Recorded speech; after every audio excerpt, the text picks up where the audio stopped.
Welcome to this episode of Diner Talks with James. I'm James. My friends, I am super pumped to be here. We got my boy Don Fanelli coming out in jest. I'm an old school friend of mine from back in my New York days, but he's from Jersey, and I'll hold that against him for the entire episode. I'm looking forward to it. But I'm super pumped for you all to meet him. But my friends, we got standards out here. We got to start the show with tonight's top three. Let's get it cracking. Here we go. First off. All right. First off, my three favorite dramas. The first two are very cliche, and I don't care because they're great. Shawshank Redemption is incredible. Good Will Hunting is amazing. The Robin Williams character in there, I actually talk about him in my speeches, and his character inspired me to recognize that I don't have to always be typecasted as the loud, funny dude, because that's what Robin Williams was for so much of his career, and then he absolutely crushed it with this role, and I was like, see? I am more. Anyway, but my favorite drama of all time is the reason why my boy Don Fanelli and I, maybe one of the reasons why we're close, is the movie A Bronx Tale. If you've never seen A Bronx Tale, you got to check it out. And in the meantime, put him in the bedroom. All right, here we go. Up next, we got the top three things I said about having a kid that I am now so far eating my words about. Now, we all know that everybody's like, oh, when I have a kid, I'm going to do this, and I'll never this and all. And so, friends, I don't even have a child yet. I mean, I do in utero, but still, I've already started eating my words, and here we go. First thing I said, you know what? For the first year of this kid's life, it's only getting white onesies, okay? White onesies. Why are we dolling this kid up? It's quarantine. No one's going anywhere. Where's this kid going? We got to get a little bow tie. We got a little hat or something like that. No, white onesies. Just wait. Beep, bop, boop. Bart Simpson every day. We know what the kid's wearing, all right? No, friends. No, I have bought outfits. It's getting expensive. Okay, next thing is that I'm not buying this kid presents. Are you kidding me? My presents is this kid's present, all right? I'm not kidding, especially before the kid's even here. I don't even know what the kid likes, right? Are you kidding me? Then I go to Yellowstone, and I see a buffalo, a stuffed animal buffalo. I also saw a real buffalo while we're on the topic, and I bought it for the kid because we have a buffalo-themed nursery. I then bought this other little thing, and I bought this other little thing. What the heck? I'm telling you, friends, I caved like a chooch early. Anyway, the last thing, we went to Bye Bye Baby, and the most overwhelming part of Bye Bye Baby is by far the stroller section, probably why they keep it to last, because all of a sudden you round this corner, and there's these four walls of demise all the way stacked to the ceiling, all of these strollers, and I said, listen, there's no way that a stroller would be in this store if it wasn't safe for my kid. We're getting a cheap one. Then Andrew, the sales associate, made me cave like a wet suit, my friends. And we bought maybe the most expensive one in there. Okay, great. Let me post the link to our registry. We need help. The last thing, my friends, are my three favorite memories with Don Fanelli. The first one is that he randomly showed up at the end of a going away party of mine in New York City. And we'll talk about our friendship on this podcast. And I'm excited for you to learn more about it, because I think a lot of friendships have gone through what Don and I have gone through. But with that being said, he showed up, and I didn't expect him to show up. And I'm not going to lie, y'all. I started crying because he's just someone who I care a lot about, and it meant so much that he thought of me in that moment, even though we hadn't been hanging out as much as we had been in previous years. It was a really beautiful moment. Number two is that he and I performed. Again, if you've ever seen a movie of Bronx Tale, you get this reference. If you don't, that's okay. But he and I performed The Door Test, a two-person improv team where we stood on stage, looked at each other in silence for 30 seconds, just because we're avant-garde like that. And then we jumped into an improv scene that absolutely crushed. Love it, my friends. Opening night, closing night. Shout out to The Door Test. We nailed it. And last but not least, is very random memory, because when you meet Don, this man was a baseball player in college. Okay, this man was a fraternity. He was a true frat boy. I'm not even going to call him a fraternity man, right? And so, but yet my favorite memories of Don Fanelli are he and I walking around, taking pictures and discussing what aperture we want to use to shoot under random bridges in Teaneck, New Jersey.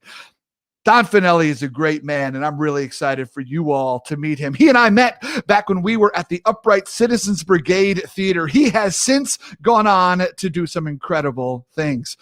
He has had a number of things that he has written, accepted to film festivals across the country, maybe even internationally. He's been on television in a number of different roles on a number of different shows. He is also married to an incredibly brilliant and hysterical woman, and they recently had their first child. I don't know when you stop being new parents.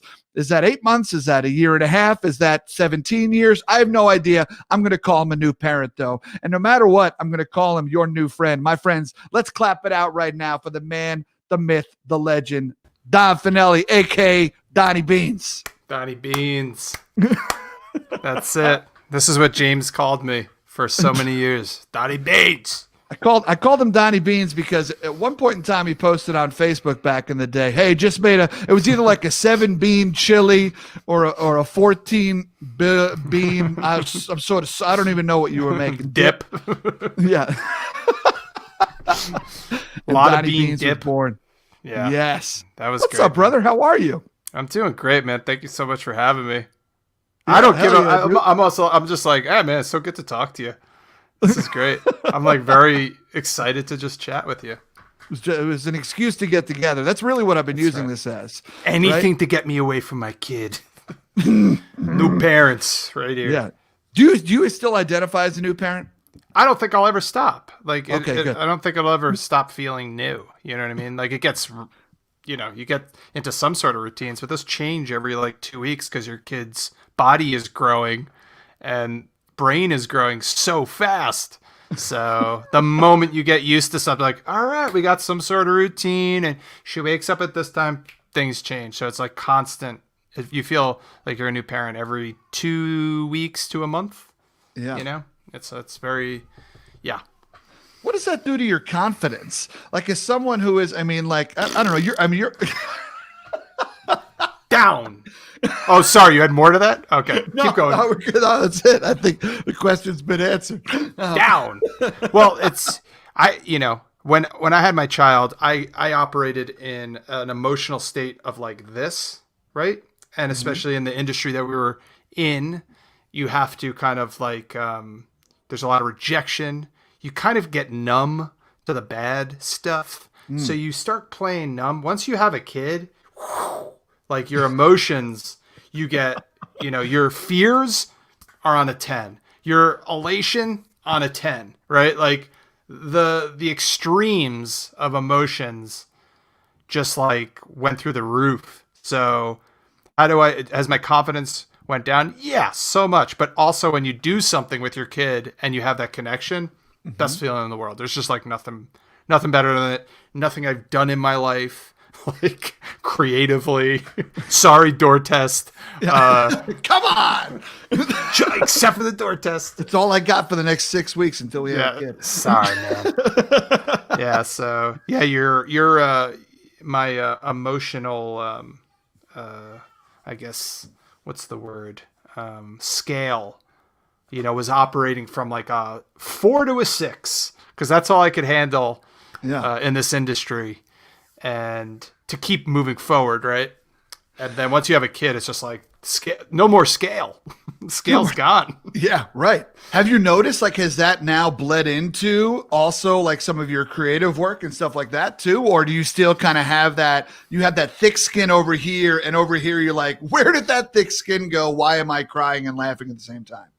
Yeah, I guess yes and no. What happens is the preciousness of things really fall away. I'm only speaking for myself, but I feel like the things I really gave a shit about in this industry, and about acting, and about ego, and about wanting to be liked, it's just like a lot of that stuff just fell off, especially now COVID. I'm like, what am I really missing? What am What do I really want to do? Things like that. I was like, oh, these things I thought were so precious for like a decade were not as precious as I thought they were.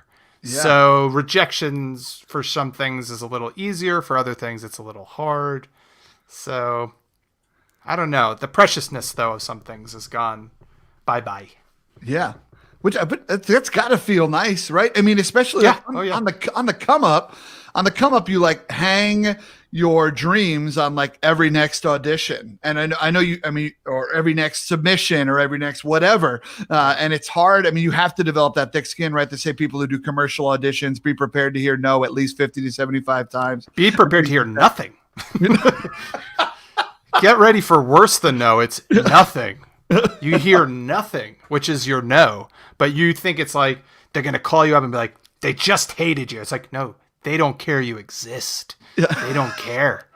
And that is the ego blow. That's where you go like, huh. And once you start doing enough auditions, they all kind of blend together. But yeah, it's the not hearing that is the tough stuff. Especially sports. Anybody with a sports background, you used to watch tape. You're used to watching all your blunders on film. You're getting better that way. You're practicing. This is a lonely gig. And you don't get to see your tapes a lot. Now you can self-tape now, and sometimes even before COVID, you would send in self-tapes. But like going to a place and big casting directors like, you think you felt good.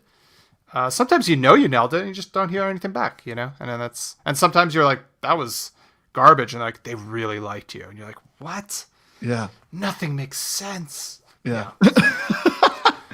Now, when did this dream happen for you, brother? Because I mean, growing up in Jersey, parents literally named Don and Donna. You can't make it up. And growing up in Jersey, you're a baseball player from the start, right? Like a bit. Yeah, I played all sports, man. Yeah, a jock from the jump. Jock from the jump, man. That's a good line. I was a jock from the jump, man. Yeah, I played soccer. I played till 8th grade, then started playing football. Until 8th grade to senior year of high school, but played baseball my whole life. Basketball, ran indoor track. Yeah.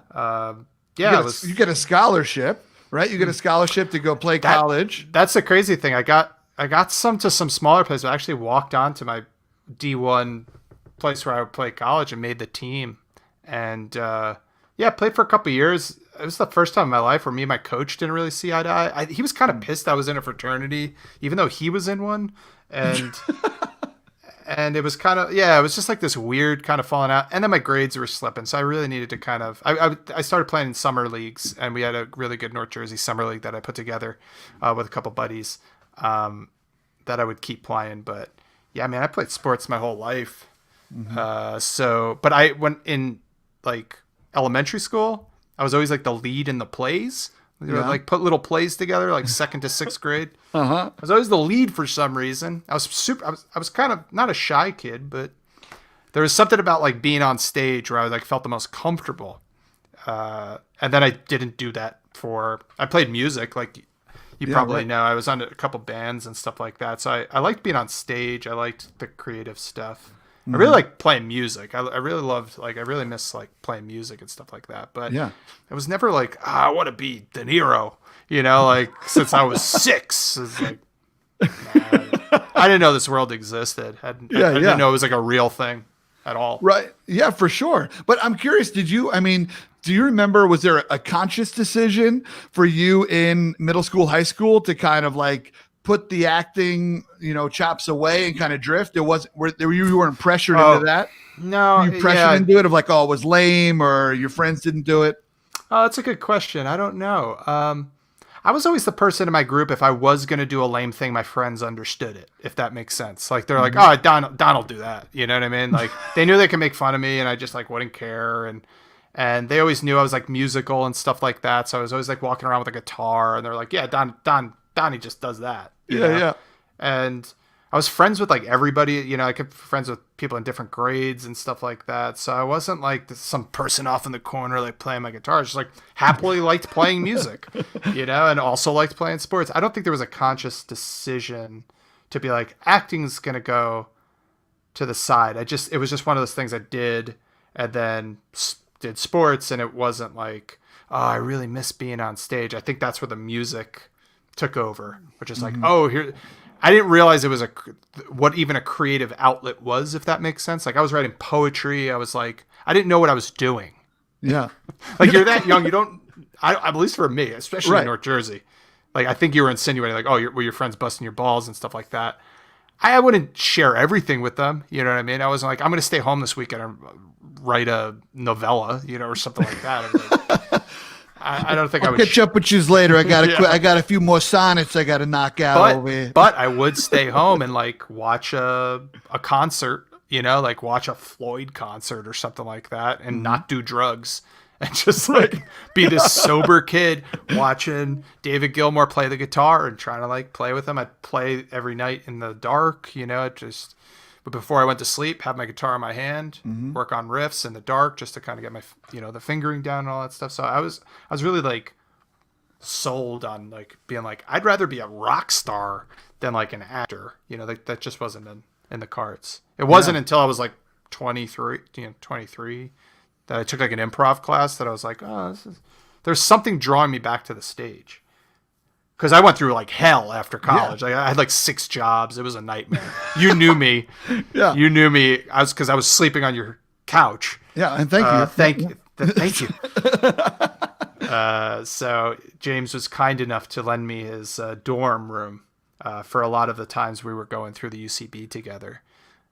So those years were crazy. Those years were absolutely crazy for me. Just working and then sleeping all, Driving the Buick in. Driving my grandfather's Buick, rest in peace. Like got his Buick, and I would drive it into the city every weekend, stay for the whole weekend with James or another buddy, and then we just do improv all weekend, and we do shows at night, and then we go to the park and do some filming, There was always a creative thing. Like I was like, oh, I'm obsessed with photography. There's something about moments I really liked.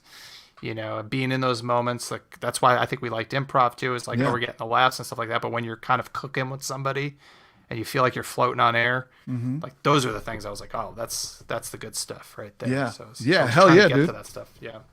And it's funny because when we first met, in an improv class, like you said, at UCB, and I immediately, especially being from Long Island, right? Like I knew your type quickly, right? I was like, oh, here we go with this guy over here, Benny Bombat's over here, and I was like, okay, what's this guy doing? What's his angle? What's happening over here? Why is he here? And why is he here? Is he lost? Did he lose a bet? Is his girlfriend in the class and he's overprotective?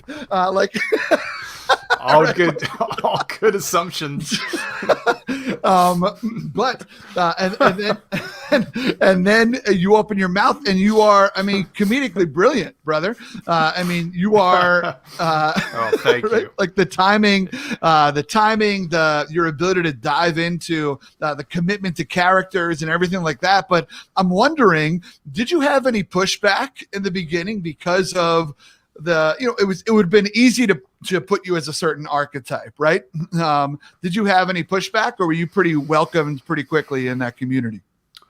There wasn't pushback. There was definitely, I could definitely feel like I was different. I think a lot of people, that's a lot of people's stories though.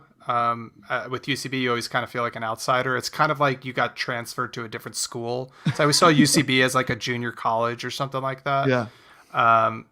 Very insular, a lot of like inner drama and stuff like that. It's not like I didn't feel welcome. I felt really fish out of water because I was interacting with people for the first time that I just never seen or hung out with before, and I felt really stupid. And there's a lot of early improv, especially it used to be when we were doing it, I felt like it was very reference heavy. So it was a lot of like Star Wars references, and I remember like spending weekends like watching movies and being like, what the fuck are people talking about? I was so lost. I gotta buy so many comic books. Completely. I think it helped me though, eventually, because I would just react really strongly. I learned to react really strongly and honestly. And when I started doing that, that's when people started laughing at me. So I thought I had to be really smart, really funny, quick, right? Really snappy. Like, I don't know. I watched like Whose Line Is It Anyway? I had no idea what I was doing. Never seen long form improv, right?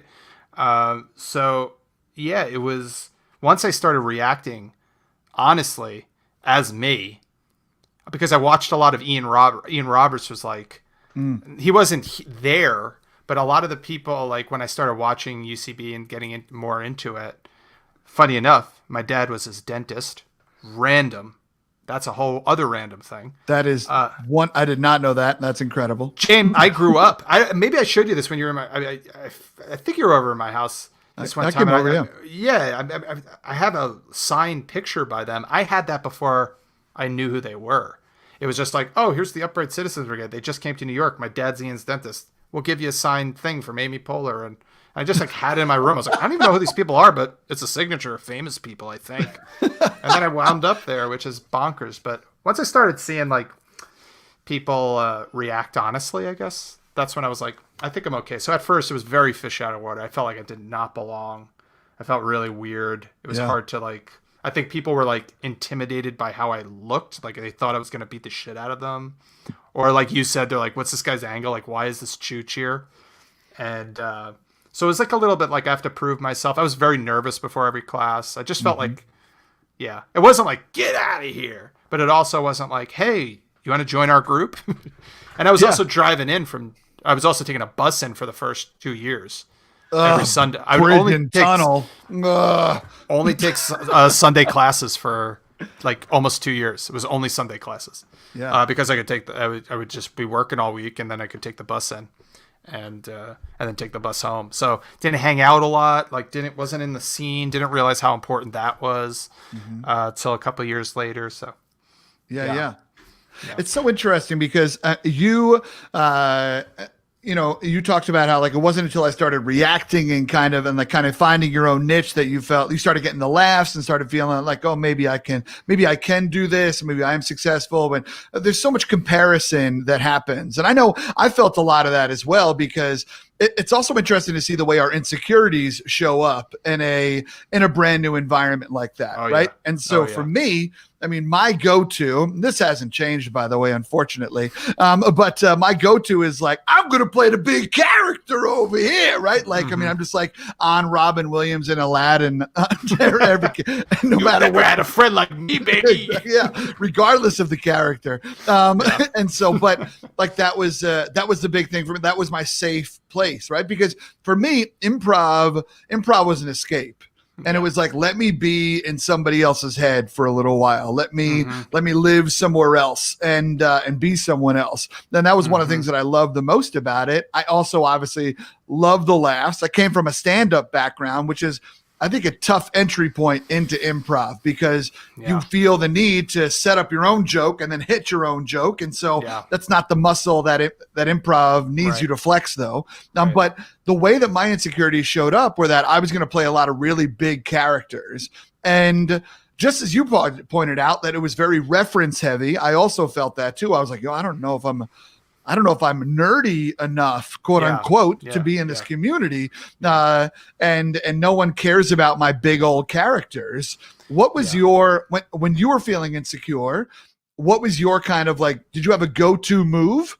Or like, say like, I went big. Did you, what did you often do? It's a good question, man. I don't know. I think it had to be big. It had to be like more of like an aggro character. But as I'm saying this, I feel like my not go-to, but like my downside was like to get very small and insecure and really feel the lights on my face. You know that feeling when you're like, oh Jesus, everyone's watching me and I don't have anything. So I would just rely on like reactions and kind of saying the same thing and not adding too much to the scene. I would freeze up a lot, especially early on, especially when I just got on the Stepfathers, which was this coveted team. I felt so like I had so much imposter syndrome, and I would just freeze up. I would literally like be in a scene, see myself in the scene, like have an out of body experience, like be in the audience, seeing me, not say anything, be awkward. And there was just such pressure to keep up with the funny people. And once I started being like, I got to do my thing that brought me here. It was probably like big nervous characters. Yeah. And then just yesing instead of yes ending, right? Sure, just being like not building anything just because I'm like, I don't know where to take this, or having paralysis. on decision making. Yeah. I could just say where we are. Because when I teach it, I've taught so much improv, especially early improv too. I'm always like, just make any choice. Once you make some choice, your brain then has a boundary, and it's so much easier for your brain to play make-believe if it has some sort of boundary. And if you just go like, we're in we're in a space station and we're two astronauts. Once you do that, then your brain goes, okay, what do I know about this? But if you just never make that choice, your brain's going, what is going on? What is going on? Yeah. And it's That's hard how to I feel respond. in the cheese. Yeah. That's how I feel in the Cheesecake Factory, right? It's just like, why is this menu so big? I'm War and Peace faster than this. Yeah. It's analysis paralysis, and it's I think that was my downfall. That's me at my worst in improv, is like afraid to make a choice, which I think is a lot of people's, but I would beat myself up. We've talked about this before. You were on my podcast. We were two self-hating men for a long time. I think I've worked on it. I've listened to some great audiobooks, but yeah, I would beat myself up so much after a show. Just be like, why didn't you just make a choice? Like, why did you feel like you had to be funny there? Why did you try to? It was like getting into the ring sometimes with like Evander Holyfield. It's like, you don't fight Evander Holyfield. Like, be the water boy. You know what I mean? Like, you don't need to be the opponent here. So ring the bell. Like that gets the party started. You did your job. You know what I mean? It was like always feeling like I needed to be with everybody at their level doing their thing, just because I liked the camaraderie of it and wanted to challenge myself. But you also start playing, really out of your zone. And that's a no fun. That's a no fun. That's a no fun. Yeah. That's a no fun.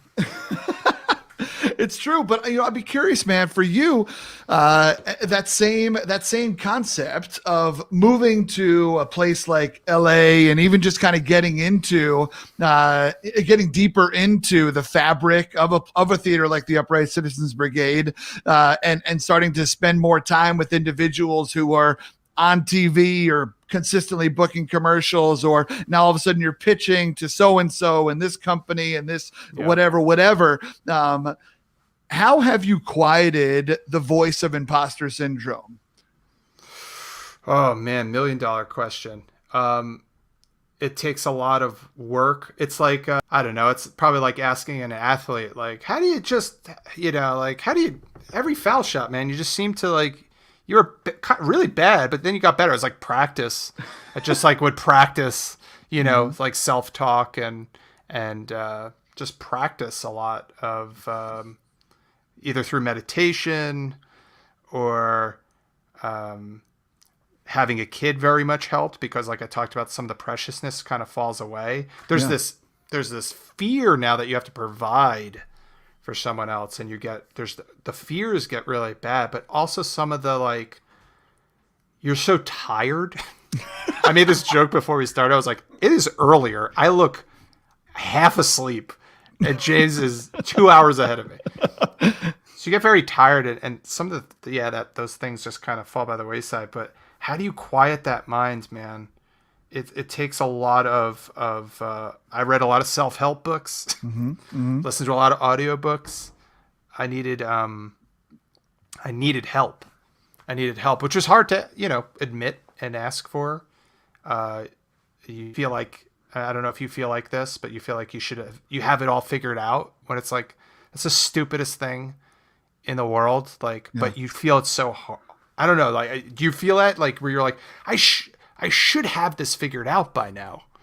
You know what I mean? So it's like, I should have a handle on how to quiet this thing by now. It's like, but you haven't practiced doing it. Why would you magically know how to do this? Yeah. So it was self-help books, man. It was like meditation. It was being honest with myself, with like, how much does this actually hurt? Because it's the story you tell yourself, right? We tell ourselves a lot of stories, and a lot of the times it doesn't hurt as bad. But it's an everyday practice. It's not a light switch. Yeah. With quieting that. You don't just turn it off. It's always there. And I think you have to accept that it's always there. Some people call it like, I know Jack Plotnick, who's a great acting teacher, talks about the kind of vulture on your shoulder that's kind of squawking, that you get an audition, you go, I'm excited for this. And then the vulture goes like, you're not right for it. It's the wrong part. Why even try out? It's 5 pages. You're not going to memorize it word for word, word per. It's all the things start yapping. It's like learning to be like, thank you. Don't need you right now.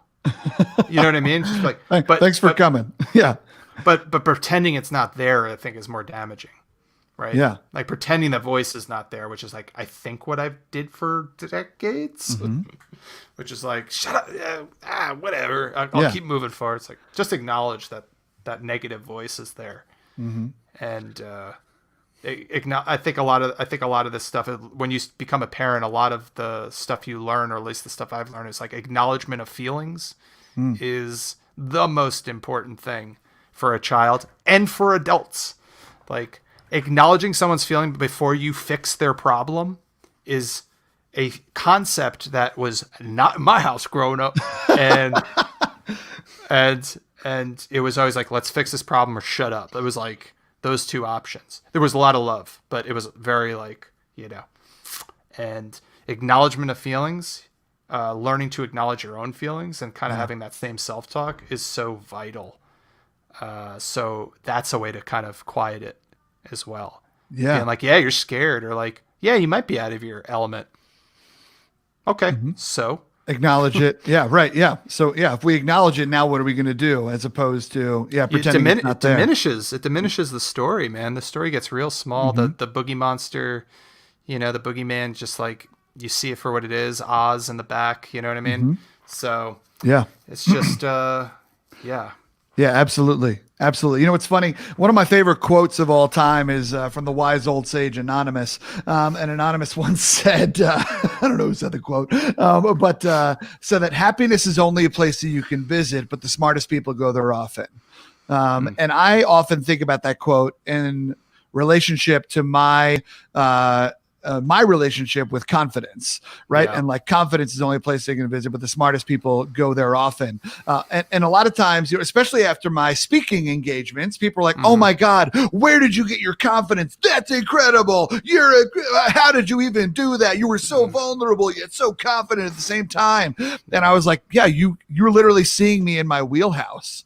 Right. Like you're seeing, like, this is where I practice this, right? This is a flex. But it is, but that's not a place where I live. Right. I mean, I think when it comes to confidence and building your confidence, I think for me, a lot of people think like confidence is like a rising tide lifts all boats kind of thing, but it's not. It kind of comes up in different places. I think they do bleed into each other a little bit, but it's not just, I don't know. It's not that uniform relationship. And that's why I love what you were talking about the idea of acknowledgement of feelings. I'd be curious to hear when did you learn that? Was that something that you learned? I mean, because you're married to an exceptional individual, and I know for me, a couple months ago, I'm 37 years old. Perfect.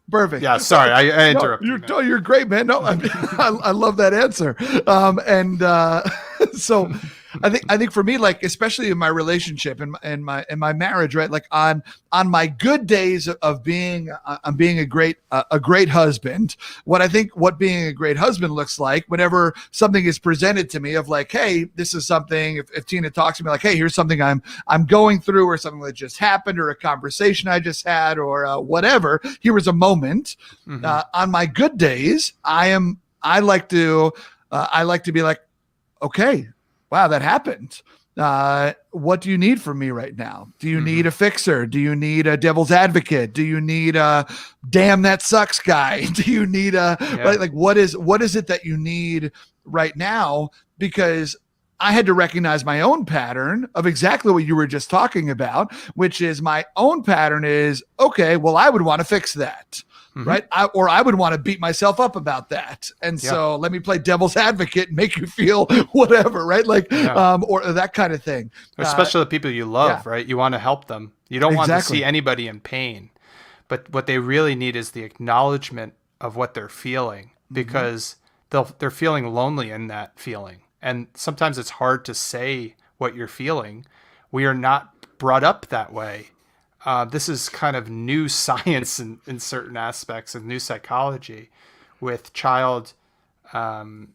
with raising children, and not so new, but not when I was growing up. And it works for adults. I mean, it's so important for your kids because, their prefrontal cortex hasn't developed yet. So they're going to have tantrums. They're not going to understand how to get control of their emotions. Mm-hmm. So acknowledging the emotions that they're feeling is not letting them know that what they're feeling is wrong, right? We have raised to have our feelings, the feelings that we're feeling a lot of the times is like, don't feel that. And it's wrong to feel that right now. Mm-hmm. And that's really, I think you got it, man. That leads to such shame. So there's a lot of people walking around with massive shame issues, me included. Raise your hand. Let's raise our hands, everybody. Everybody raise your hand. Right? It's like there's so much shame and there's so much guilt sometimes. And sometimes like people can't even acknowledge shit if they screw up, right? They kind of just like are just because the shame feeling they don't want to feel. So acknowledging someone's feelings first is vital. It's really hard and it's not instinctual. It's not instinctual. Like if my kid wants something and can't get it, my instinct is to be like, well, you can't have it right now because like we don't have that, right? Instead of going, that upsets you that you can't have that. Yeah, that would upset me too, right? It's a very slight, it's a small difference, but what they're feeling is like, yeah, I feel upset right now. Mm-hmm. And then they learn I can feel upset and feel better, right? Like I can get over this feeling. Whereas I think a lot of adults go like catastrophize, like I'm going to feel like this forever. This is never going to end. Mm-hmm. I'm always going to be rejected. Right? There's the all catastrophe. There's the always statements. So you're learning to do that to yourself.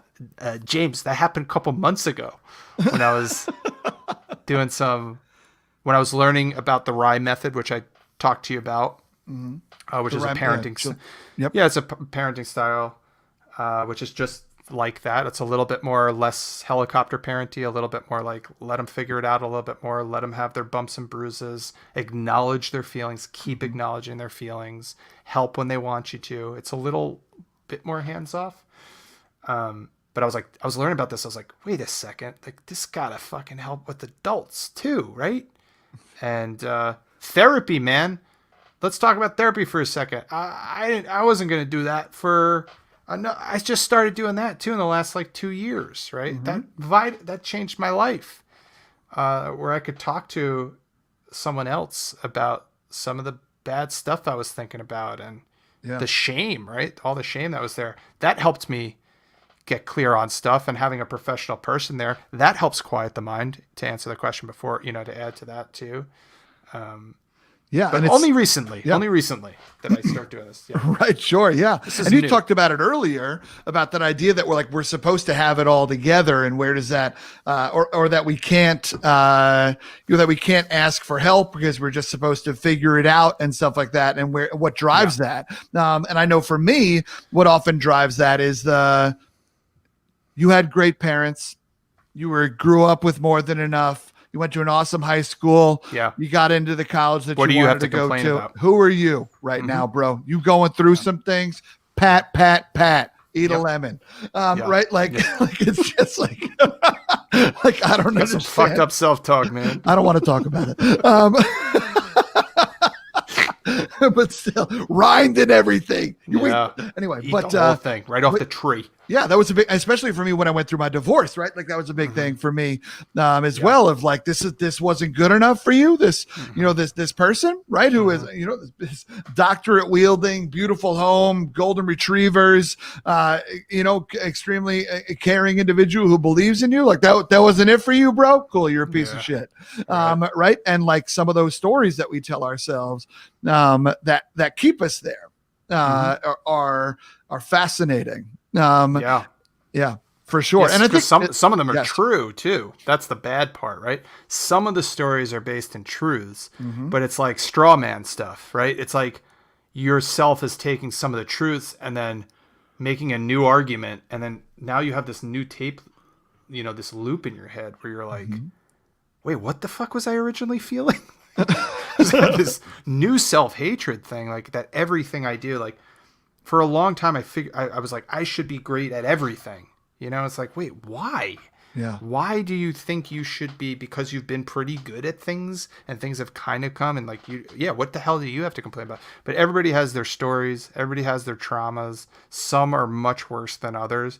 But I think if you can get a hold of yours, you'll be that much better of a person for theirs, right? So not working on your shit, I don't think you're better for yourself or for other people. It doesn't mean you're a bad person. It just means like life's too hard. Don't kick yourself in the nuts. Like, yeah, right. That's what I was constantly doing. The world is kicking you in the balls. You don't also need to, before you go to sleep, kick your bruised balls. Let me tell you that what won't help anything is to beat the shit out of yourself. But we probably grew up with like a discipline thing, and we watched, and especially men, I think, is very like, I was going to bring women that up. have their own thing, especially mothers have their own, what my wife went through and the community that she goes through. There's such a high standard, right?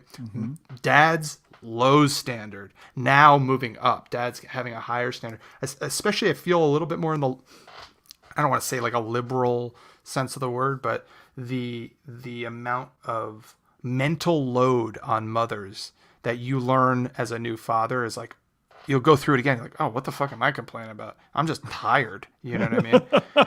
So the amount that they go through. Now, James, I got to say, a lot of this is evolutionary. Like, I've taken a deep dive into evolutionary psychology just because I'm like, why do I do what I do? Right. I must start from the beginning. this whole thing, and which kind of led me into the Buddhist thing, which is like, why don't we feel satisfied? Like, why do humans like get the thing that they want and still feel like an emptiness? It's like, motherfucker, it's because it's in our DNA. We are born and bred to not be satisfied. Because if we do get satisfied early on, when the millions of years that humans were starting to develop, like if you just killed one woolly mammoth and ate it and you're just satisfied, you'd die. The genes that were moved on were by the people that were constantly striving to survive. It's just now there's food aplenty. And you don't necessarily, for maybe a first world countries, right? Yes. So there's all these fears and anxieties and all these things that happen. I was like, these are just built-in things. I often say it's like we're running on old software, man, and we just haven't updated yet. And that like feeling of like I'm never going to be. I want a goal. It's like this is all built in. This is what's in this is in the script of being human. Yeah. And it's learning to see that script where you can start to go like, okay, maybe I can. It's not easy. It's just. The self-talk sometimes changes. Yeah. Where the self-hatred starts to go away, where you go like, it's not like letting yourself off the hook with things. Like if you're a piece of shit, like that's figure it out. Of shit, yeah. Right. But I'm saying like, I think a lot of us beat ourselves up, over things that sometimes are a little out of our control, or at least bred into us. And we didn't pick our lives. We didn't pick our parents. We didn't pick a lot of the things that shaped us as humans early on. And I think we still beat ourselves up for a lot of those things. And I think it's coming to terms with that, being very honest with yourself. I think that helps you move forward. It doesn't make it easier. It maybe makes it a little easier, but it at least the acknowledgement of some of that stuff, I think is very helpful. Yeah. So why do I get the thing I want and then there's the new goal? It's like, that's how it works. That's how humans work, So it's learning to kind of start updating the software a little bit to kind of see it from maybe a higher point of view. Why it's funny we're doing these things. Yeah. Yeah. I complete that. First off, fascinating to bring up, from Homo sapiens till now, right? Like chasing the woolly mammoths, and they're the ones who survived, right? The actual Darwinism, not social Darwinism, right? I mean, it's fascinating to think about that is still wired within us, but it is indeed for sure. It's natural selection, man. All natural selection cares about. It doesn't care about happiness. Let me tell you that.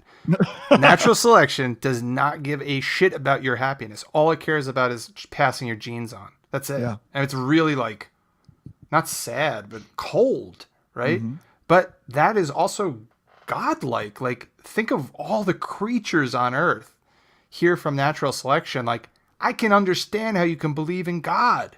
This is so beautiful to us, right? It's so beautiful that these things, when you go like, this is perfect, and this thing does this thing perfectly, it's like, yeah, there millions upon hundreds of millions of years of natural selection going, you pass the genes on, and, some fall off. This thing needs to be faster, this thing needs to grow this thing to capture this thing, and the thing that it starts tweaking stuff, and it did that with humans, did that with humans too, and it gave us all these things.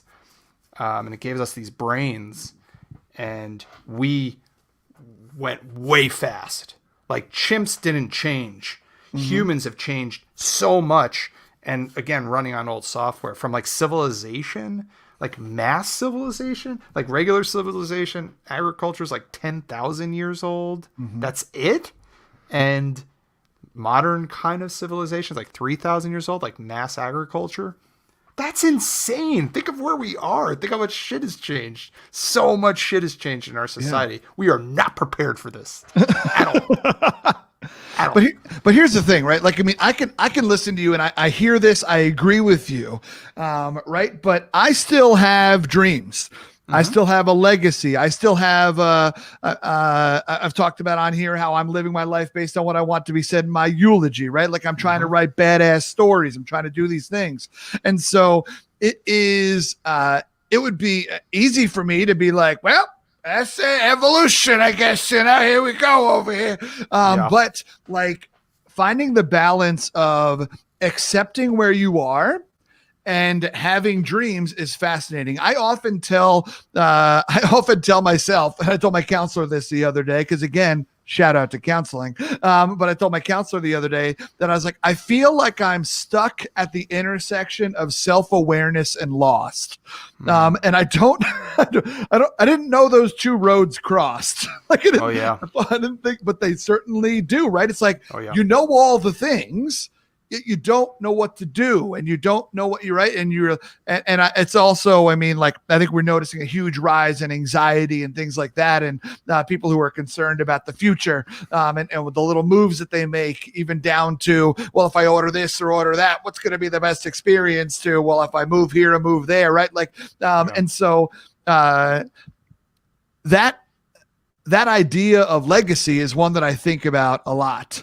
And like, I want to have, I want to have lived this life that I am proud of, excited by, that I am, eager for maybe others to share and talk about or whatnot. But no matter what, like, I want to finish this whole thing with my head held high and being like, yep, we did some cool things while we were here. Well done, pat, ass pat, good game, drink water. And so just water.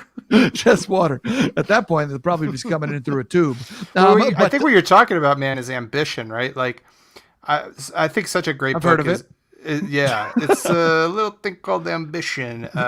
Dan Harris's book, 10% Happier, is one of the best books you can read on ambition, because he was lost in his journey through. He had a panic attack live on television on ABC, and he talks about that, and then like where it led him with Buddhism, and his bump with Buddhism and these kind of self-help gurus was that kind of acceptance stuff. And he's like, well, what about my ambition? Like Buddhism is like life suffering, like, don't be ambitious at all.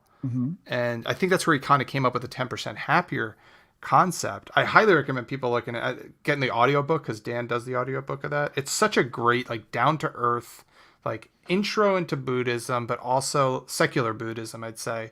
And that's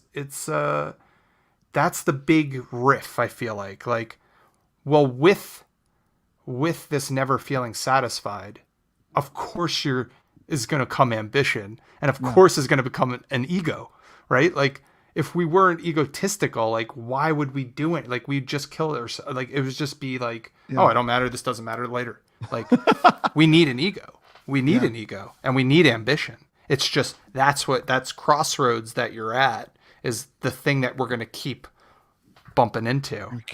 Yeah. And you're afraid to pick the wrong water slide. You know what I mean? Like, right. Yeah, what if exactly. I have more fun? What if that brought me, somewhere else? Yeah. But Don, I'm wondering, I mean, especially as a new parent, where does this come into play for you, and some of those kind of things? Because I mean, you have your own ambition, obviously. You also have ambition for your daughter, but you also have you're going through your own relationship with confidence and emotions around what is being a good parent from a zoomed out place versus what is being a good parent in this exact small moment. Like, I mean, you're kind of you're getting punched from all sides right now as someone who is about to embark into fatherhood. I mean, what would you say to that? It's just so hard. It really tests you are tested, your patience. So my big fault is patience, right? I have no patience. And when you're with a child, you need to have patience. So for any new parent, it's going to be, like I said, it's going to be you're just not prepared for it. You can read all the books, you can do everything. It's just it's the biggest, I think, for me personally, it was the biggest test of my life. You're sleep deprived a lot of the first months, so you don't really remember shit. But again, kind of biologically put in there. So you have more kids, but it's just admitting that it's so hard that there is no perfect. Brene Brown's, I think it's like The Gift of Imperfect Parenting. Great short book to read, where it's like, there's problems all the time. You see how precious life is and how quickly they can kill themselves. Like, quickly, they could just you turn for 1 second and I'll admit this right now, and I think a lot of people do this. You get angry at, like, how do you not know this already? But that's insane to say. But your instinct is like, why do I have to? Jesus, I can never rest. Yeah. I can never rest, man. And there's a lot of anger and exhaustion that come with this. The flip side is you get to live vicariously your childhood in a way. So if you had a shitty childhood, you can make your kid's life better.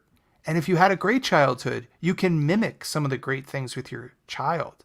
Like just sitting, watching some cartoons, which you're not supposed to do. I was like, fuck that. COVID. We're watching Daniel Tiger. Like, just watching that and kind of going through the lessons of life again, learning the lessons of life about kindness and about love and about anger. Like, my wife Laura and I still use Daniel Tiger's, like, if you're feeling mad and you want to roar, take a deep breath and count to 4. And I was like, that's a brilliant little jingle, Daniel Tiger.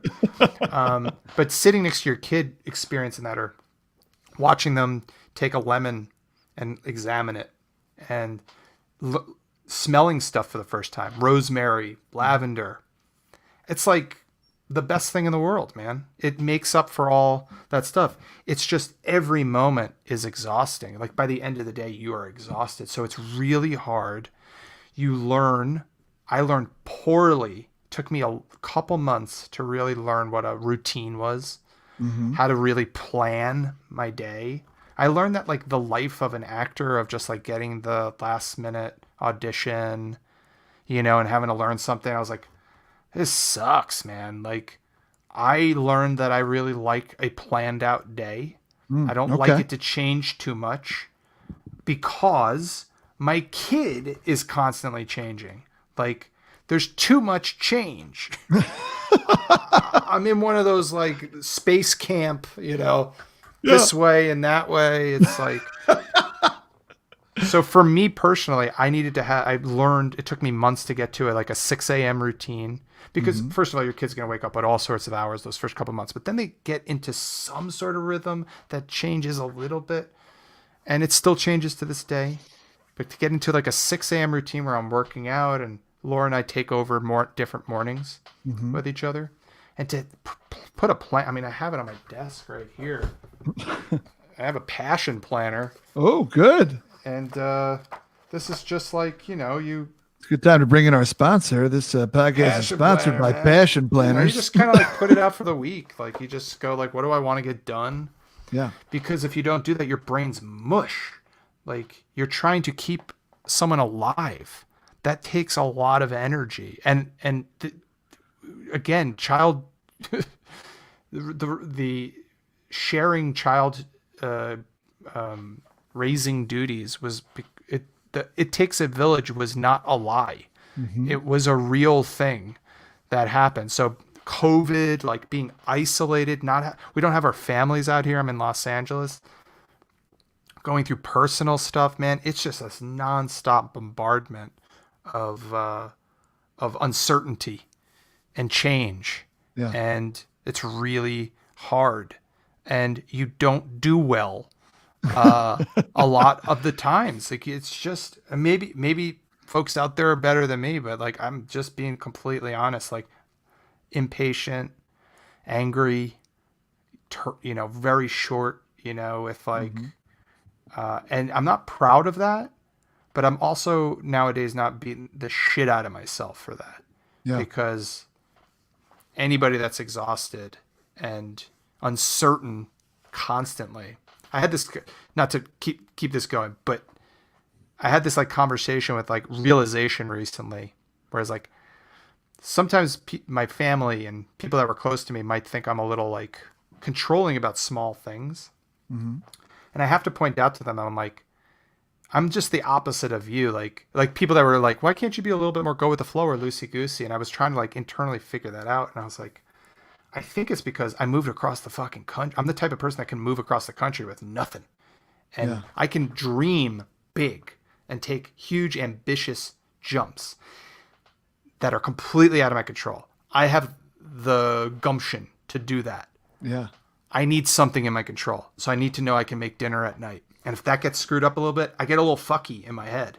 You know what I mean? But it's the thing that is my thing I can control. And I was oh fuck, man, this is all about control. This is all about control. People that are afraid or feel out of control, so I'm trying to find those things. And especially as a parent, you're going to be completely out of control. So you have to find those grounding things that you can control. You have to learn, we can play in this room and this is a safe space, and I'm going to put the effort in to make this a safe space so I can be a little bit more in control to let them do their thing, Yeah. So you can. I don't know if I answered your question. I don't know what the fuck you're getting a firsthand tired father rambling about I don't even know what I'm talking about. I think you answered questions I had and also questions I didn't have but wish I had. And so, hearing the authenticity in your experience and your reflection on your experience is always helpful, right? I mean, there's so many books about how beautiful it's going to be and magical, and then there's also so many thoughts about it's going to be terrible and horrific and whatever, right? You feel like you hear both poles, but you don't hear about some of the little things, right? The little ways to, like you talked about, control and whatnot. Patience is a really big thing for me that I'm nervous about as well. I've recently learned to call some of the things in my life control issues. and I think that's one of the reasons why COVID has been such a cluster for so many. It's because everybody got accustomed to their patterns, and then COVID said, hold my beer, right? And all of our patterns got completely shattered. And that's why we're noticing so many more mental health things right now. I also hope that that's just more people that actually have the time and are taking the time to actually talk to somebody. Right. But still, I mean, obviously suicide rates have gone up, and there's, a bunch of really scary things that have happened. People feel alone, man. People feel very lonely. And that's that's one of the biggest feelings that I have, is as a giant extrovert who is not living by his family. Loneliness is the emotion that I feel, especially having just moved here, and not really having the time to develop friendships like I would want to. And so even if I did have, like, I don't have a pod, right? I'm like, I would love a pod of people that I could talk to, but I don't have that. And so do you think it's like tough for adult men to form, like, the older you get? So you're an extrovert. I'm kind of border introvert. I find it very difficult or really vulnerable to try to form a new meaningful relationship with another man the older I get. Like, it's like the situation it's very difficult. I think the modern landscape that we're in makes it even more difficult because everyone, Twitter, and so that's why I got off a lot of social media. But just like finding that pod, I don't know if maybe it's just easier for you, I don't know, but like the older I get, the more it's like, oh, I have to be vulnerable in front of dudes again. It's like it's that like caveman, like, difficult thing. Like I think I was telling you this, like, men mostly do shoulder to shoulder activities. Women tended to do more face to face activities. Men don't make eye contact a lot. Men tend to talk about non-meaningful things as a form of connection. So I'm not just making this up. These studies have shown all this shit. So pulling this out of my ass. Yeah. So I don't know if has it been like. First of all, it's probably really hard in COVID times, but if COVID wasn't here and you moved to a new place, would you find it easy? Like, could you just like go someplace and like meet people and like put in that effort and put in that time? Like, you have your own ambitious career. It takes a lot of time, it takes a lot of reciprocity. These are all beautiful things, right? But we get into our like selfish kind of ways sometimes. And I don't know. Maybe you just do it easier than me. I find it hard, especially in the industry I'm in, which is like, I'm not going to like I don't have like a lunch happy pail hour. Yeah, right. Yeah, just like clocking into the mines or something like that. Like, you know what I mean? Or into like you're going into a place with a bunch of people every day where you can kind of know them. It's like this is isolating. Where there's water coolers and right, or a foosball table or something like that. You're probably in the same boat. I mean, you see people, but like, it's hard. I think the older you get as a man, it's like takes a lot of vulnerability, takes a lot of effort, I think. Yes. Yeah. Making friends as an adult is incredibly awkward. And yes, I am a giant extrovert. I test extrovert, right? I'm an 11 out of 10 on most scales. Right, like in Strengths Finder and Strengths Quest, whatever it is, right? Like Woo is one of mine, which stands for winning others over. Wow. And so like, that's one of my top 5 strengths. And then I'm an ENFP, I'm a whatever, like we can go in and on and on and on, right? In the Enneagram 2, I'm here for people is what I'm saying, Don. And I literally have a blog called Airplane Friends where I make friends with people on airplanes and write about their stories, a la Humans of New York. And so what is easy for me is initiating conversation. Okay. What is easy for me is kind of breaking in and being like, how we doing? What's going on? How are you? Let me ask a question. And because I recognize the value of small talk, but I also don't stay in small talk for too long. For me, they talk about, I forget who came up with this idea, but like this visual, but like we should have tea conversations where small talk is kind of, men often stay on the top side of the tea, but there needs to be a point where we go deep, right? Where we need to drill in. And so that's tea is in the letter, not the drink. But still, so for that, like I am good at starting to ask people questions it really comes down to one simple phrase, which is, oh, tell me more about that. Right. Just like that one simple phrase is one of the easiest ways to have immediately better conversations, to make people feel heard, to make people feel safer, right. To let the walls come down. If you don't have humor on your side, that's a great way to do it. Having both is a superpower. So, I mean, is it easier for me to make friends here? No, not at all, because it's easier for me to initiate conversations.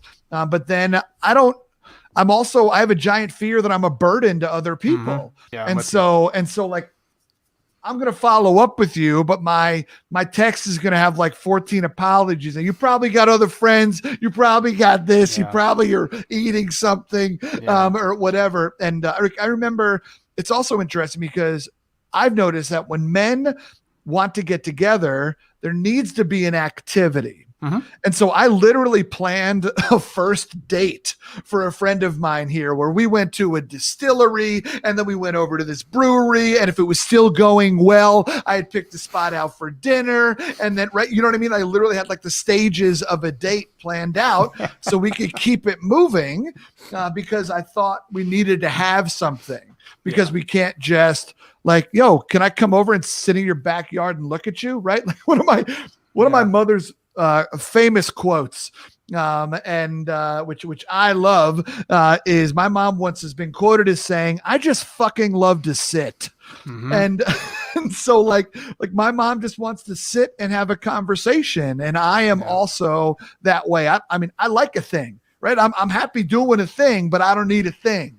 And so especially moving to a new place, a place like Minnesota, where not a lot of people have left. And if they've left, they've come back. A lot of really strong family values here, which is very cool, but it's now you have a lot of people who have come back and they got their own circles. They call it Minnesota nice, and it's a very real thing. I mean, I could ask any of my neighbors to be, hey, can you come over and help me chop up this thing I got to chop up? And they'd be over here. But this body I got to chop up. Yeah, exactly. Come on.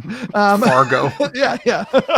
But still, but if it was then of like, hey, do you want to come over and hang out and talk for a while? Like that would be like, they'd be like, no. Right. Yeah. And so that's where it's awkward for me, is that I have a bunch of acquaintances, but I don't have many friends. And how do you dive into some of those friendships? And for me, it's also recognizing that I need to keep massaging and going back to the friendships that I've made in the past of like, you need that connection. So don't forget about them just because proximity is no longer on your side, right? A Bronx Tale, availability. And so we did it.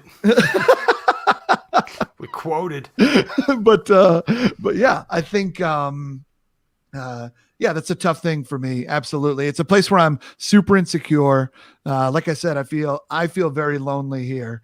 And COVID just makes it all the harder. So when you have a kid though, it does open you up to other fathers, which is very helpful.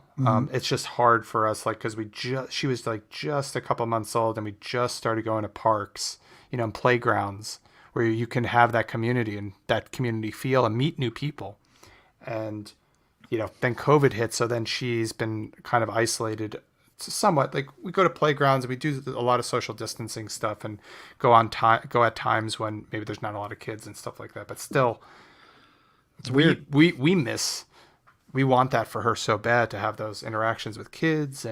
But then also I'm like, well, selfishly, we also want to meet other parents that are in the same boat and are like, this is hard, right? You know what I mean? Yeah. Like, and just kind of see all the parenting styles and some make you feel great about yourself. Some make you feel horrible about yourself. And that's just kind of how society works. But yeah, just that meet, I think when you have a kid and all this shit kind of gets under control with COVID, it might be an opportunity to at least have maybe a deeper conversation because you're both going to be kind of exhausted and more honest with each other. We're busting out, brother. I can't. I'm hugging everybody as soon as I'm allowed to. Buckle up. I'll ask first because I'm a good person, but I'm hugging everybody. Coming in for the real thing. Don, we have had a delightful, deep conversation. I will have some more questions. I have another topic that I want to bring up with you, but first I think we should do a segment. Okay. Let's lighten it up here for just a second. Give ourselves some breathing room. But too intense that was. Oh my god. Oh my gosh. Oh, I loved it. That's why I created the podcast, was so we could do that for hours. But I'm curious to hear. We have a segment here on the show, Don, called "Things That You Don't Know About Me, Didn't Know About Me, but Are Now Glad That You Did or Do." Anyway, the name of the segment changes every time, give or take my knowledge of the English language and whether or not I remember the name of the segment. But the point of it is that we're going to share some random facts about ourselves, and then we'll dive back in. We'll see kind of where it leads. So I'll go first because rather than just putting you on the spot. When I was younger, my boy Kevin and I, shout out to Kevin Bandora, he and I would always go fishing. And we lived right by the water in Long Island. And so we just take our poles over to one of the docks and just drop them in. And we'd pull up little snappers, like baby bluefish. And there were a lot of the bluefish in this one particular canal always had leeches on their gills. And so we had to pull the leeches. So we would always pull the leeches off and then free the fish. They weren't big enough to keep. And so we would pull neither the leeches nor the fish. So we'd pull the leeches off and then we'd set the fish free. But I would go home and cry because I felt so bad for these fish. And I was like, how do we save the fish from the leech? Why are these leeches so mean? Why are they doing the wee fishes? And I would cry to my mom about these leeches on the fish. And so that was an experience that I had that I'm pretty proud of. And maybe one of the reasons why I went into marine biology. Love it, man. That makes sense. Who's going to help these fish? Who's going to help these fish, Don? James Rousseau. What do you got for us, dude? I'll have a short one and a little bit of not a longer one. I have they're both brags, I guess, but I don't like to brag. Great. Again, the self-hatred thing. Yeah. One is, for some reason, I have memorized all the prime numbers between 2 and 97. And I could say them very quickly. And I did this in 6th grade. And I don't know why it stuck with me. It was very helpful with SATs and stuff like that, but it's just something I can do still. And that's just ingrained in me. 2, 3, 5, 7, 11, 13, 17, 19, 23, 29, 31, 37, 41, 43, 47, 53, 59, 61, 67, 71, 73, 79, 83, 89, 97. I don't know why I can do that. And I don't think you're better to know that about me now, whatever the fuck the name of the segment is. The little bit longer thing is I was part of the play of the century. I don't think anybody knows this. I was part of the play of the century in high school football, and as voted in North Jersey. Okay, sure. And we were down 5 points. It was like 30-35. We're up against one of our rivals, Dumont. They had just scored. There was about a minute left. We try to advance. It's like 4th down. We have like 70 yards to go. Mm-hmm. And under a minute at this point. And I'll stop the story there and go back a year before, because our running back, Mike Quinn, was also a strong safety. We were in the playoffs. Mm-hmm. So I was a sophomore at the time. This is 1998, I think. Jesus Christ. Oh, God. We're playing Lodi.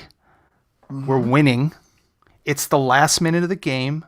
Mike Quinn, the guy throws the ball. Mike Quinn makes the most amazing tackle I've ever seen. We're about to win the game. But as the guy is getting tackled on Lodi, he sees one of his teammates and tosses him the ball, laterals it back, like a hook and ladder, if anybody's familiar. No, sure. But an unplanned hook and ladder. Guy scores a touchdown, we lose the game. 1 year later, where everyone's spread out, there's no one in the backfield, less than a minute. Joe Robinson, our quarterback, gets the hike. 4th down and 70 at this point. He just goes, Hail Mary, everyone run, go. I'll find somebody. I think I was the fastest or second fastest guy on the team. So I'm flying down the field. Ball's flying up. Who gets the ball? But Mike Quinn. We all jump for the ball. Me, Mike, 2 Dumont players. Mike comes down with the ball. And I was like, great. We could try to spike the ball. And as he's falling, James, he tosses me the ball. I'm very surprised by this. I get the ball and I just sprint into the end zone, and we win the goddamn game. And it was like for some reason, it was the play of the century because it was probably 1999 and they forgot about the 99 years of history behind it. But I was part of the play of the century in North Jersey football. Wow. And before the year 2000. So I'm an old man. Well, congratulations, brother. I did not know that story. That's incredible. Also, North Jersey, probably the home to the most restaurants on the planet with world's best in their title.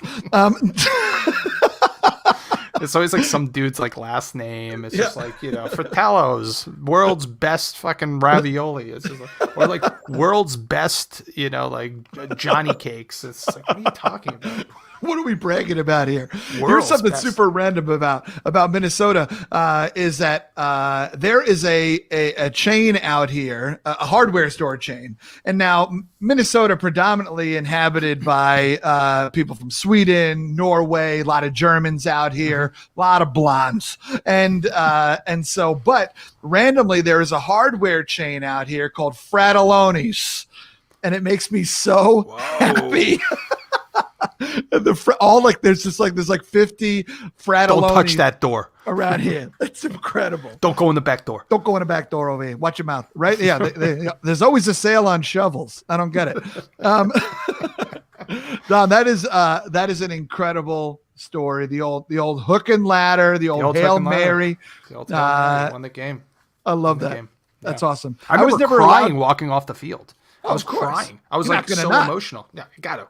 Felt like a chooch, but play the century. Come on. Play the century. I was never allowed to play football because I have absolutely horrific knees that are very genetically passed down to me. And so we just went ahead and avoided that. But I always wanted to play tight end because your boy has got hands, Don Fanelli. Mark my words. It's like it's one of the most fun positions besides defensive end. I always thought was probably the coolest position, but I was just like a tall, skinny kid, so I always played cornerback, or wide receiver or something like that. I played running back. My dad was like an All-American, like running back, and he was just like this amazing physical specimen, and I was like, had that to live up to. Thanks. Everywhere we went in North Jersey, world's best, chooches, we'd go there. 5 people would come up to my dad. Like, everyone knew my goddamn dad all over the goddamn county. It was like, Jesus Christ, your dad, man. I saw him in high school. He hit 45 points. It's like, all right. What are you doing? I was like, play the century, man. Play the century. Play the century, man. Pass me that guitar. Don, I want to go back into this idea of friendship. I want to go back to this friendship, and male friendship is always fascinating. I want to talk a little bit about your and I's friendship, because as we alluded to much earlier, wouldn't be a show with 2 improvisers if we didn't have a callback. We discussed kind of how we met in this improv class or improv classes at the theater. We watched a bunch of shows together. You were coming in from Jersey. You stayed with me, or whatever. We would walk around. We would take photos. We'd eat delicious food. I was always on the hunt for decent barbecue because I had just moved up from the South. You led, I followed. Yeah, exactly. So, and obviously we crushed some diners on the way too. Shout out to the Flame Diner. But still, there came a point where we drifted apart. And so I would love to talk to you about this because I love this in many ways, and there's no bitterness, there's no sadness, there's no anything, and there was never any resentment or whatever. And I hope you know that and believe me. I do. Friendships come together and they're really important for that moment. It's a beautiful moment, and then people drift apart, and some people never come back, right? But I'm fortunate enough to still have you in my life, in any capacity, and it's beautiful. But let's go all the way back, because I think a lot of times when friendships start to change, people question a lot of things, and people kind of go through some stuff. And so here's how I remember it, and I'd be curious to hear how you remembered it. Is that at one point you climbed the ladder at the Upright Citizens Brigade quicker than I did, and rightfully so. And please hear that. And so maybe this is cheesy, but like, even though we started at the same time, you were you were and always have and still are one of my improv role models. I just love the way you play. And so I had no problem with this. And also, you're my boy. So yeah, let's go. Right. Yeah. Pass down the coattails when you get the chance.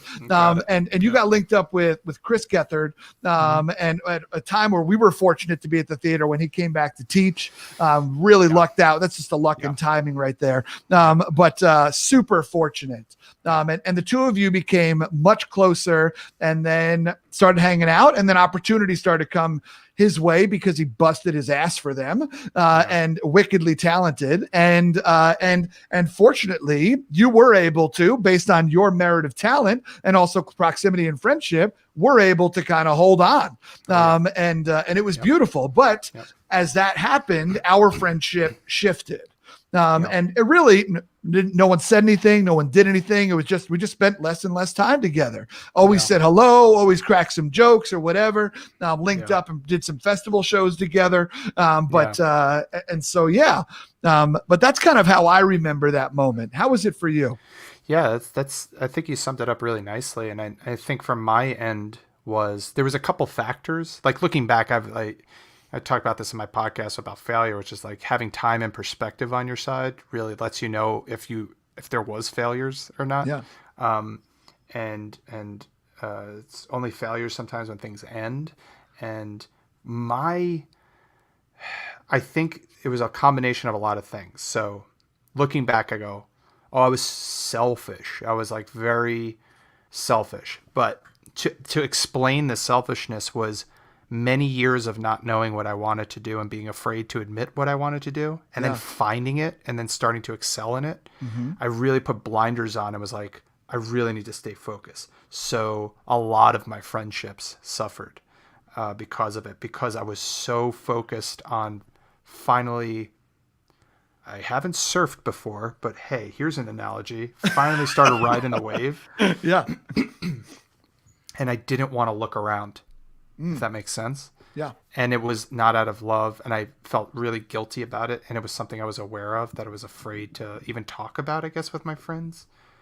A lot of my boys from home just kind of knew it, and I would kind of bring it up every now and then. They're like, yeah, man, keep doing your thing, But that was part of it. And so finding something I loved and kind of jumping on the wave of it, and meaningful people in my life went by the wayside a little bit. And also I was desperately searching for a mentor.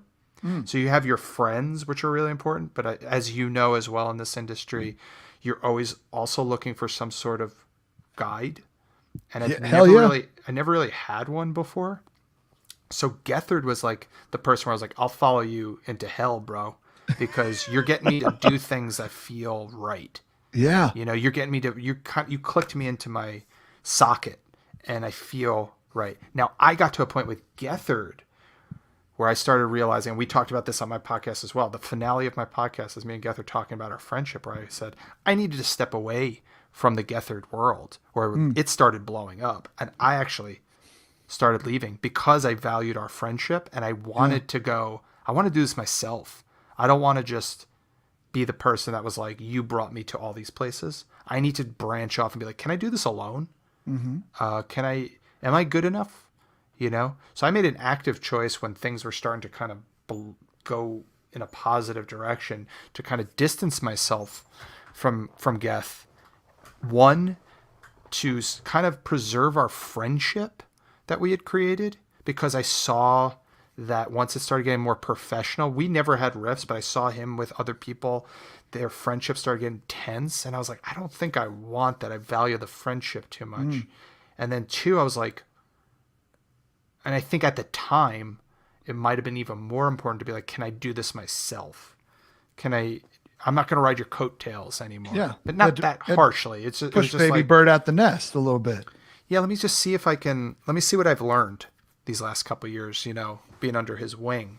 And I fell on my face. I mean, it was got some things, but it was good though. It was a real good, like, uphill battle. So from my point of view, you were just one of those meaningful people in my life. I felt so guilty and I felt so shameful because like with you, AYG, who also, my buddy Andrew, you're McGlass. Shout out to AYG. AYG. Great man. You know, I would stay on his couch. I felt like I let you guys down in a way where I was like, I don't think they know how much I appreciate it. Like I wouldn't be here without you, right? Like I wouldn't be here without your generosity and kindness. And I was so afraid to talk to you guys, I guess, about that, or I don't know why, man. I don't know why. It was something I was very conscious of, but I was also put the blinders on because I was like, I finally found it, James. You don't know what my life was like. Yeah. I had like 6 different jobs, and I was doing 18-hour days, and I was Grandpa's so Buick. Poppy's Buick. So I finally found it, and I think I just rode the wave and put the blinders on a little bit just to be like, I need to fully commit, and I don't have room in my life for the good stuff. I thought at the time, right? Like I thought like sacrifices need to be made. Same thing with my grandfather that passed away. I was so close to him. He's my step grandfather, but I was the closest to him. I went to like an improv practice, you know, the last time I could have seen him.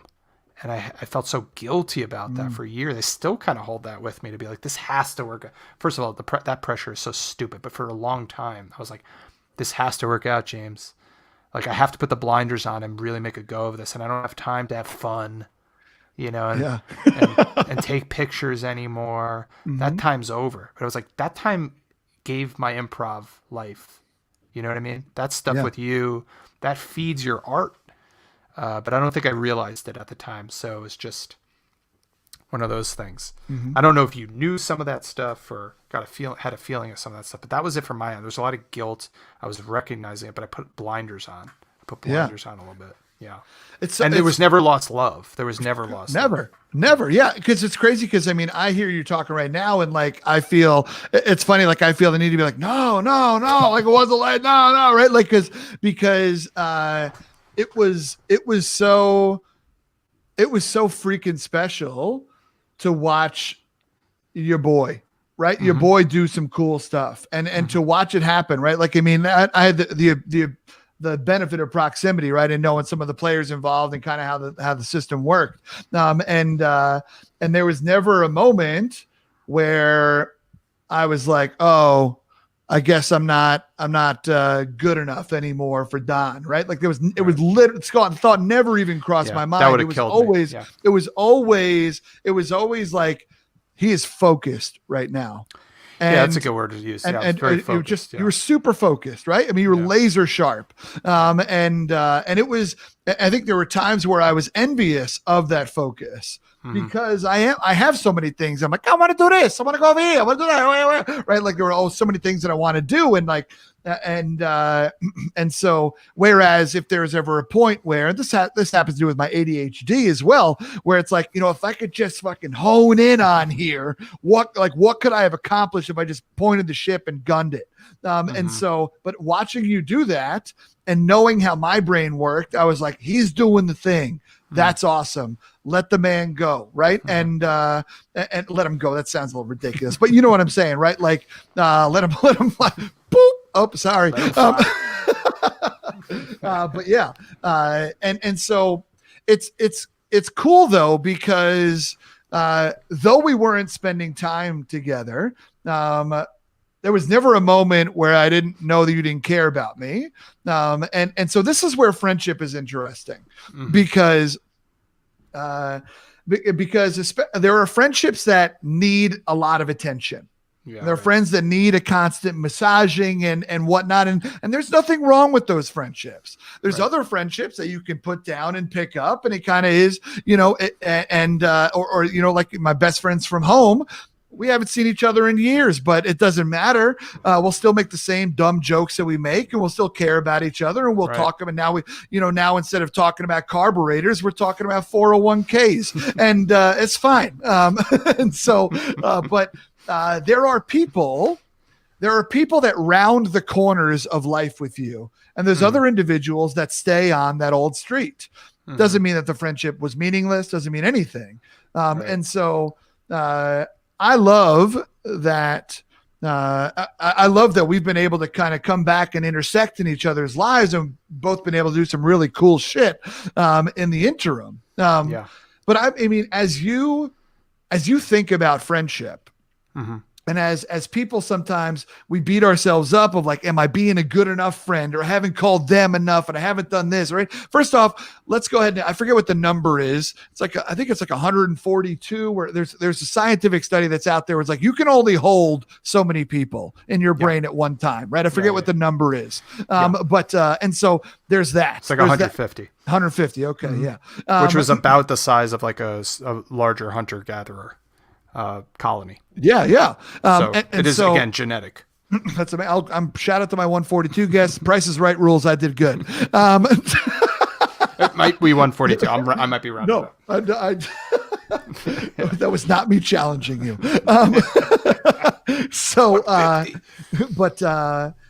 I mean, I guess it's interesting. I'd be curious to hear your relationship with friendships, especially as someone who has left your comfort zone, which is New York City, northern New Jersey, moved across the states with a woman who you are emphatic about, and all the love in the world and all the partnership in the world. It's still like friendship still matters, right? Outside of 100%. Marriage, friendships matter a lot, and so.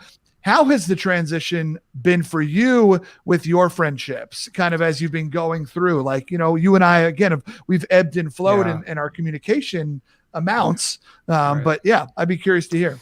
It's been rough a little bit, and that's on me. But there's so for so long with a lot of my friends, I was like, so my big thing was like, I'm going to go away. And I'm going to work on myself, and then I'm going to come back and I'll be better for you. It's just never true. Like, that's just not a true thing. Like, that's how I always felt. Like, I was like, I'm not like, because I don't know what I want really, or like I finally found like what I want. I'm going to go away and do this thing, and then I'm going to like be successful, and then I'll be a better friend to you. And that's just a myth that I think I had in my head for a long time that served me poorly. That I didn't put in the effort I should have, and still haven't in some regards with some friends. The other big thing, James, is when you move away from a community, that community still kind of goes on, and it's a little easier to share history with people in that community, and they're doing their own thing. So when you're kind of a drifter, or you're ambitious, and I think I heard recently, it was like Americans are like so into freedom and moving, whereas back in the day, like you stayed with your tribe and you stayed in your community. I mean, I'm sure, I don't know if you read into this, like the happiness projects and stuff like that. And they went into different they found like the cities in the world where the oldest people live. So it was like Okinawa, Sardinia. They went all over there's these little pockets of people. There's like this little place in, I think, Arizona. So all over the world, these pockets where like they have like the most 100-year-olds, and they're like, what is the commonality? And damn it, it's community. It's friendships. But in that simple world, it was like, I make my fucking ventriloquist dolls, and then me and Giuseppe like play chess. It's like your life is a little bit more in control, predictable, and there's a contentness, if that's a word, in your life, right? When you're ambitious and you're moving and you feel a little out of control, and sometimes things are you're always kind of striving for more and more and more. Those meaningful relationships go by the wayside. Doesn't mean that they're not there, and doesn't mean you can't just pick up with them. So I think nowadays, when I moved out to LA, I don't necessarily have time for the let's just talk about the weather friendships. Yeah. The people I became close with out here is I can go to my buddy Joey's backyard. We can have a cigar and we talk deep about life. And it's a really good 2 hours. You know what I mean? And it's trying to foster those. Now, there's so much reciprocity that needs to go on. You cannot take advantage of this. You have to be thinking about people. It's really hard though when you're a new parent, because you're trying to keep a human alive and you don't necessarily have the capacity. What social media did is, and kind of texting did, was being like, everyone's available whenever you want. So you kind of always feel like you have some people hovering, but nothing's meaningful. Like what we're doing right now feels meaningful because I can see you. And we love each other, right? So it's like, oh, it's always good to connect with someone that you love and that you respect, right? So I search for those kind of relationships, and I'm trying to foster those. Don't think I do a good job because I often feel like I'm on a fucking raft with Wilson and I'm just floating through the world, not exactly knowing if this is my calling, what am I doing? That's my biggest fear, right? Is did I choose the wrong thing? Is it too late to change? Am I doing what I'm supposed to be here doing? Am I doing my purpose? Yeah. You know what I mean? And I don't know. I'm not sure. I don't know if I ever will know. Maybe. But that goes into the friendship thing. So it's like I'm still in a spot where I have to be kind of selfish, and I don't have the emotional capacity sometimes to develop friendships the way I think I want to, because I'm so committed and want to do good. I want to be a good boy, and be a good friend. And if I go, oh, if I can't put 100% into that, why do it? But that's a myth. That's not totally true. Like, you could put 30% into it, and that's still better than 0, you know? So, long answer. It's been difficult. It's been a lot of ups and downs with that. It's hard. And I think you touched on something also where you talked about, like, you know, going to my boy's backyard and having a cigar for a couple hours and a deep talk. It's that where I get in my own head there is like I want to call somebody and have a real conversation, right? Like I want to have a real moment. Like, I mean, if you and I get on the phone, we got to block some time, right? Like it's not like we're not doing the, hey, what's up? I have a buddy of mine from college, one of my best friends from college, at my wedding party, and he loves to text. And I literally told him, I was like, brother, I will give you super quick life updates, but I am not having long text conversations with you. This is not how I feel connected to you. And like, I know you got 2 kids and they're young, and I was like, but I also know that they go to bed. I also know that you got time at another point. And so like, that's okay if it's not this week or next week or whatnot. I don't need it to be once a month even. Right. Like, but like this little bullshit texting is not doing it for me. And so then when it also comes down to, for me, where I get in my head is that, as someone who enjoys a deeper conversation and wants to talk about life and how are we feeling, I write off in my head that people don't want to have that kind of conversation. And so like people just want to, like you said, they want to talk about the other thing, or let's talk about work, or let's talk about that. And so that's where I get intimidated with making friends, because I think they do though, James. I really do think they do. Yeah. Especially people that don't have like counselors or people to talk to professionally. I really do think they do, because I just think they're uncomfortable doing it and they don't know how, because they never did. And you're probably the right person to get that out of somebody. And they'll let you know, right? Like you can always be like, if we're going in a place where you just feel like completely uncomfortable, like I'll pivot with you. I don't give a shit, but I'm interested in you. You know what I mean? Like I care about you. So yeah. That this thing had to be hard for you, or it's like commiserating into the hard things about someone's life and learning about what you might not know about them. I had some difficult conversations with friends over politics, and it was really tough. But like one of my friends I felt like closer to, when we have diametrically opposite views on what was going on with certain things, but I weirdly was like, hey man, I really respect you deeper, just to have this difficult conversation. Whereas a lot of our other buddies were staying on the outside and would pipe in with some ridiculous shit every now and then. But me and him were not letting off the gas. Yeah. And he was angry with me for being nice to him about it. He's like, why are you so nice about this? It's like, because I'm not telling you how to feel, man. Yes. You don't want to be in relationships where you're saying that they're high maintenance. I have no time for that. Literally have no time for that. And also where someone is telling you how you should be feeling. no human should tell another human how they should be feeling. Like that person has every right to feel however they want to feel. I don't care what the fuck you believe in, where your politics are. That person's feeling a thing because they have life experiences that brought them to this point to make them feel that way. They might be misinformed. They might be all sorts of things. But you can't tell someone not to feel something because that is a reaction. When you tell someone to do that, you're telling them not to be them. And there's nothing more offensive. There's just nothing more offensive. You will not get anywhere with anybody if you tell them how to feel. You might disagree on what they're saying, but to be like, you shouldn't be angry at this, though. You shouldn't feel this way. Like, why are you jealous? You know, all the feeling stuff, you should never deny that, which goes back to acknowledging feelings.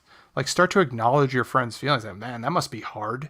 Yep. That must have put you in a fucking weird headspace. You don't have to be like a psychologist about it. Like, tell me more about that. Like, tell me more about that, man. Yeah, that's interesting. Right. I'm here for you to listen. Yeah, it's. I think it does. It's also weirdly selfish. I always think like generosity is weirdly selfish because it makes you feel good. You kind of do it in a way where you're like, man, having a meaningful conversation to learn about someone else actually makes me feel good. Because why I liked improv is you're in the zone and you're connected with somebody. That I feel like that's part of the meaning of why we're here. So, little for you, little for me. Yeah, exactly, brother. Yeah. I love the way you put that, man. And I appreciate you and respect the hell out of you, dude. I think it's just an interesting place, especially like you mentioned, for men to get to. And also recognizing that that people are in our lives and we need to appreciate them while they're there. And recognizing that, friendships don't have to last for lifetimes, but the while that flame was lit, they're beautiful and bright and we can celebrate that. And I hear yourself. One thing that you have done a lot in this conversation is you've said the word should, right? You should on yourself a lot. And that's as a fellow, someone who shoulds on himself a lot. I'll just point that out. I think you're, I don't know. I think we're trying. And that's damn sure. And we can list a whole bunch of people that we wonder if they're trying. And so I respect the hell out of you for trying. Same, all the research that you've done. We didn't even get to touch on Buddhism. We'll have to have you back. I got all sorts of questions about that as I start doing a little more meditating and whatnot. But Don, to use a phrase that you have said to me with regards to our friendship, I have never stopped rooting for you. And it has been a damn pleasure getting to hang out with you, my guy. This is the best, dude. Give a fuck who's watching. This is just great for us to talk. Yeah. No offense. No offense. My hair is insane. I'm here for it. I'm here for it, brother. Thanks so much for having me, man. Thanks so much for having me. Congratulations on everything. This is dope. Yeah. Hell yeah, dude. Always rooting for you, man. Appreciate you, my guy. We'll catch you a little bit. All right. All right. Much love. All right. Stay on for just a second, dude. My friends, thank you so much for tuning into this episode of Diner Talks with James, with my boy, Don Fanelli. It was super special getting to have him here and just getting to kick it, talk, that deep talk, y'all. I love it. I'm here for it. Serve me up another milkshake. I love it. So, my friends, as always, if you're listening to the podcast, please smash that subscribe button and share this with somebody that you thought. If you got a friend where you're like, hey, I haven't really had, I've been thinking a lot of these thoughts, but I haven't really shared them. And maybe this could be a cool way to start up a conversation with them, something you wish to reconnected with or just talk to a little bit more.